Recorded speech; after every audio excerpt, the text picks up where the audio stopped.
우리나라의 음악, 영화, 이런 각종 문화들이 전 세계적으로 뻗어나가고 있습니다.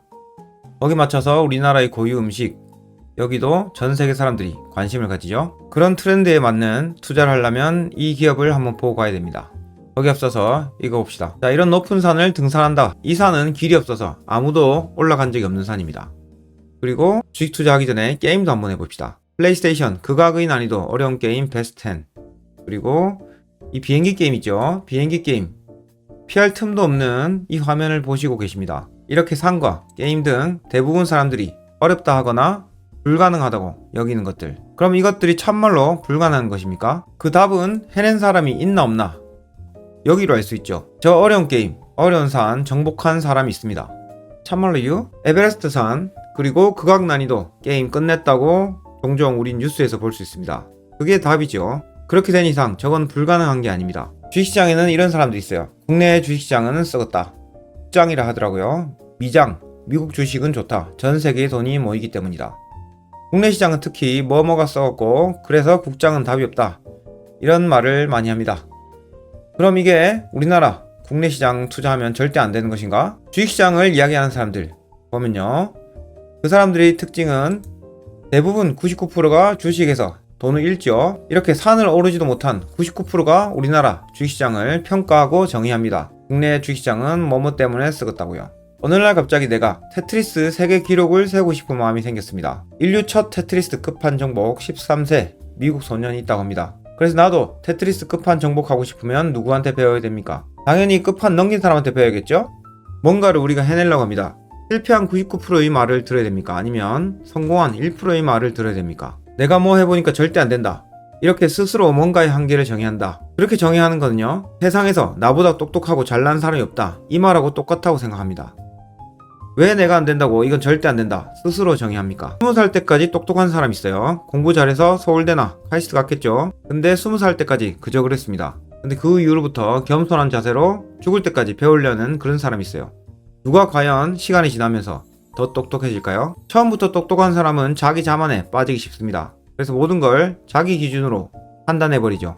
시간이 지나면 이 겸손한 사람이 훨씬 더 똑똑해질 수밖에 없습니다. 그래서 어릴 때부터 똑똑하고 자신감을 가지고 그 결과 자만하는 사람들은 갈수록 바보가 될 가능성이 높습니다. 하지만 겸손한 바보는 바보지만 배우려 하는 자세가 더 똑똑해지겠죠. 나도 어떻게 성공하고 싶다, 그러면 성공한 사람 말을 들어야 됩니다. 그러면 우리가 관심 있는 주식시장에서 성공한 사람은 누구입니까? 우리나라 사람 중에 박영옥, 존니 선배님들 계시죠. 당연히 워렌 버핏도 있고요. 박영옥 선배님, 이분이 왜 우리가 성공했다고 생각합니까? 주식 성공의 기준은 이겁니다. 장기간 돈을 꾸준히 벌었냐 말았냐, 이게 가장 주식 성공의 기준이 되는 거죠. 박영옥 선배님은 스스로 주식 롱부라고 칭합니다. 쥐가 지보고 슈퍼 개미 뭐 이런 말 안 하지요. 이분이 말씀하시는 방법, 좋은 기업에 씨를 뿌리고 시간을 주고 거둔다. 여기서 자세히 봐야 될 거, 좋은 기업이란 거는 실적이 매년 성장하는 그런 기업입니다. 그리고 시간을 주고 거둔다. 주가를 보라는 말이 전혀 없죠. 주가를 보지 않고 실적 상승을 기대하면서 장기간 기다린다, 이 투자법을 말씀하셨습니다. 여기서 질문이 있어요. 여러분들 저렇게 하고 있습니까? 그리고 두 번째 질문, 주식 투자 기간 얼마나 되며 돈을 꾸준히 잘 벌고 있습니까? 여기 당연히 예스라고 말씀하실 분 별로 안 계실 것 같습니다. 왜냐면 주식에서 돈 버는 사람, 장기적으로 돈 버는 사람 1%밖에 안 된다고 합니다. 대부분이 돈을 잃지요. 여기서 유심히 봐야 될 거는 성공하신 분들은 차트, 수급 이야기를 하지 않습니다. 여러분들 지금까지 차트, 수급 생각하셨습니까? 그러면 성공하는 방법이 아닌 99%의 방법을 쓰고 계시는 겁니다. 성공하려면 겸손히 성공한 사람의 방식을 따르셔야 됩니다. 주식시장에서 저런 분들의 말씀에 따라서 돈 벌기 쉽습니다. 예를 들어볼까요? 그건 바로 농심입니다. 농심을 살펴봅시다. 매출 비중 약 80%가 라면에서 나오고 있고요. 중간에 차트를 보자면 지금 무시무시합니다. 차트 투자는 이래서 안 좋은 겁니다. 쌀 때 못 사고요, 오르면 사야 되는 그런 논리를 가진 게 차트지요. 농심의 장기 차트를 봐도 올랐다 내려갔다 지루하게 보입니다. 농심은 전 세계 100여 개의 국가에 주요 제품을 수출하고 있고 미국에 현지 공장을 운영하면서 글로벌 경영을 가속화하고 있다. 자, 국내 라면 시장은 저성장 추세에 있다. 누구나 생각할 수 있듯이 국내 라면 시장은 성장 한계에 부딪혀 있습니다. 이 한계를 극복하고자 지금 해외 사업에 적극 추진하고 있고요. 거기 도와주는 것들이 바로 우리나라 가수하고 영화 같은 미디어들이죠. 기업이 성장해야 주가가 오른다. 이 말씀을 잘 들으셔야 됩니다. 성공한 분들이 항상 하는 말이니까요. 기업이 성장한다. 그거는 실적 상승을 이야기하는 거죠. 롱심 제가 관심 있게 봐야 된다 말씀드렸죠. 그러면 이 회사의 단기 실적을 봅시다. 2012년부터 23년까지 실적을 가져와 봤는데요. 매출액, 영업이익 보여드립니다. 11년간 농심의 매출 연평균 성장률 4%밖에 안 됩니다. 이렇게 보면 매년 4%씩 기대 수익을 얻을 수 있었다. 투자하기 별로죠. 별로다 별로. 근데 주목할 부분이 있습니다. 자, 12년부터 19년까지 매출액이 비슷하죠. 근데 20년, 21년부터 매출액이 조금 오르기 시작합니다. 그런데 22, 23년 보십시오. 이 폭이 더 커지죠. 심지어 22년 대비 23년은 또 늘었습니다. 11년간 매출액 연평균 성장률은 4%밖에 안 되지만 21년, 22년 매출액 성장률은 17%나 늘었고요. 22년, 23년은 8% 늘었습니다. 주목해야 될 부분은 22년 대비 23년 영업이익인데요. 영업이익이 무려 47%나 늘었습니다. 왜 갑자기 영업이익이 상승했나? 그거는 우리는 알 수 있었어요. 22년 8월에 보십시오. 라면값 인상한다 했었죠. 여기서 팁 하나 보고 갑시다. 음식료 회사의 호재가 있어요. 그거는 원자재 가격 인상이 되고 판가는 그대로일 때, 그때 일시적으로 이익이 감소합니다. 그때 주가 하락이 오겠죠. 그때 투자해야 됩니다. 왜냐면 앞으로 판가를 올릴 수밖에 없죠. 원자재 가격 상승 때문에 판가를 올렸다. 당연한 거 아닙니까? 그리고 좀 더 기다려보면 더 큰 이익으로 돌아옵니다. 그게 바로 이런 거죠. 주가 하락했다가 다시 올라가기. 이게 그대로 나와 있습니다. 원자재 가격은 올랐는데 판가에 전가 안 됐다. 수익성 감소했다고 주가 떨어집니다. 이때 당연히 잡아야 되겠죠. 왜냐면 판가를 올릴 게 털림없기 때문이죠. 그러면 이렇게 먹을 수 있습니다. 너무나 당연한, 누구나 이해할 수 있는 논리죠. 자, 두 번째 질문. 왜 갑자기 매출액이 달라지지? 여기 대답은 이겁니다. 먹방. 외국 사람들이 먹방을 많이 찍습니다. 4,700만의 먹방 조회수 나온 것도 있고요. 1,200만의 먹방 나온 게 있습니다.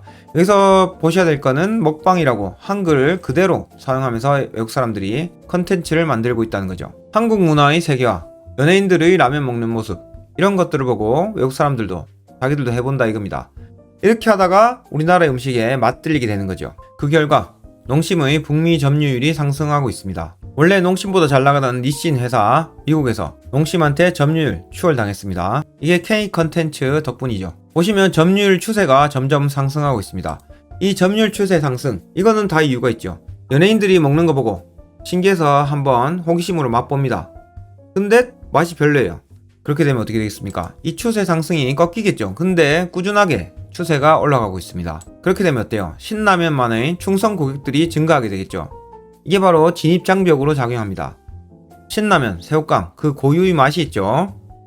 이거를 아무나 깰 수 없다. 이런 충성 고객이 늘어나면서 꾸준한 상승세가 예상됩니다. 그리고 거기 맞춰서 농심 아메리카 증설을 하고 있죠.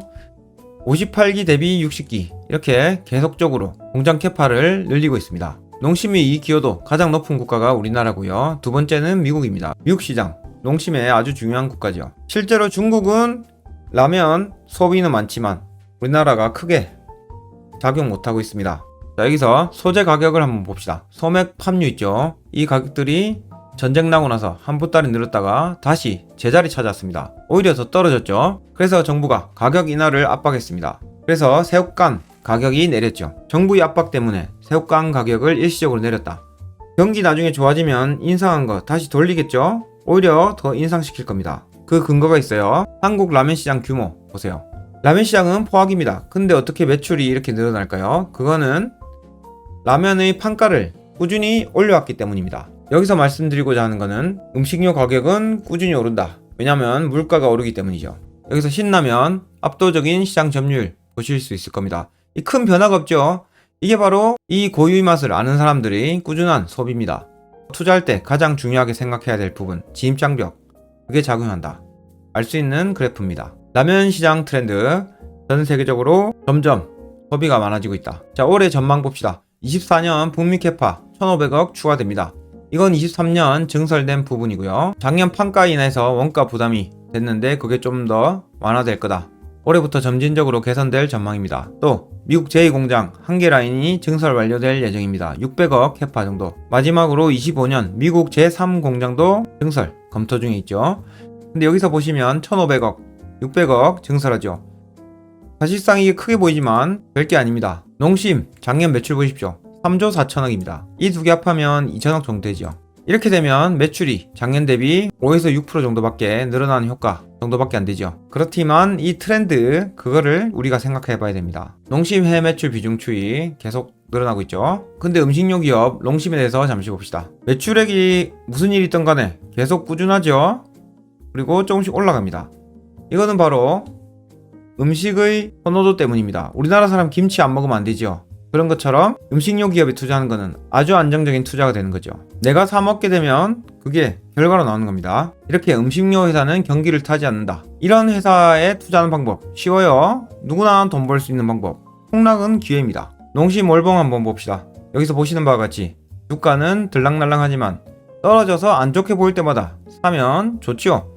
잘못된 회사, 경기 사이클에 있는 회사, 그런 회사에 투자했다가 저점에 자꾸 잡는다. 그럼 망할 수 있어요. 가장 위험한 투자가 물타기 하는 겁니다. 아무것도 모르고 무조건 싸게 판다고 사면 안 돼요. 근데 이런 음식료 기업, 꾸준한 매출이 나오는 이런 기업, 그리고 판가는 올라가는 이런 회사는 저점을 잡으면 오히려 돈을 벌 수 있는 기회입니다. 이렇게 주식 투자하실 때 산업에 대한 특징을 알고 투자하셔야 됩니다. 제가 이렇게 말씀드려서 주식 투자 많이 하고 싶다. 그래도 주식은 위험하고 도박이라고 합니다. 그래서 망할까 무서워요. 근데 회사 망한 이유는 뭡니까? 부채를 못 갚아서 그렇죠. 유동 당좌 비율 200% 넘죠. 당좌 비율 158. 매년 부채를 100억 갚아야 되는데 현금 자산이 158억 있다. 이렇게 해석될 수 있는 부분이죠. 엄청 안정적입니다. 유보율도 계속 높아지고 있죠. 회사에 돈을 쌓아놓고 있습니다. 그리고 이자 보상 배율, 영업이익으로 돈 벌고 이자 내고 이렇게 많이 남는다. 회사가 이만큼 탄탄합니다. 그래서 이런 회사의 특징, 재무 안정성도 알면 과감하게 투자할 수 있습니다. 그래서 남들보다 큰 돈 넣어서 부자 될 수 있죠. 돈 많이 버는 주식 투자 팁은 바로 이겁니다.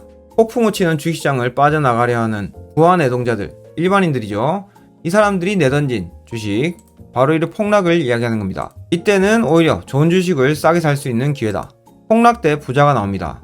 이런 특징을 알면 내가 부자 되는데 훨씬 큰 도움이 되는 거죠. 내가 지금 하는 주식 투자 방법 어떤지 한번 곰곰이 생각해 보십시오. 주식 투자하시면서 좋은 기업, 그런 회사를 은행 이자 이상의 목표로 겸손하게 삼으시고요. 분산 투자해 보십시오. 그리고 이런 성공한 분들의 방식을 따르면 여러분들은 쉽게 주식시장에서 돈 벌 수 있을 겁니다. 지금 주식시장 안 좋게 보이시죠? 좋은 호재가 많이 다가오니까요. 이럴 때 투자하십시오. 훨씬 큰 돈을 벌 수 있습니다.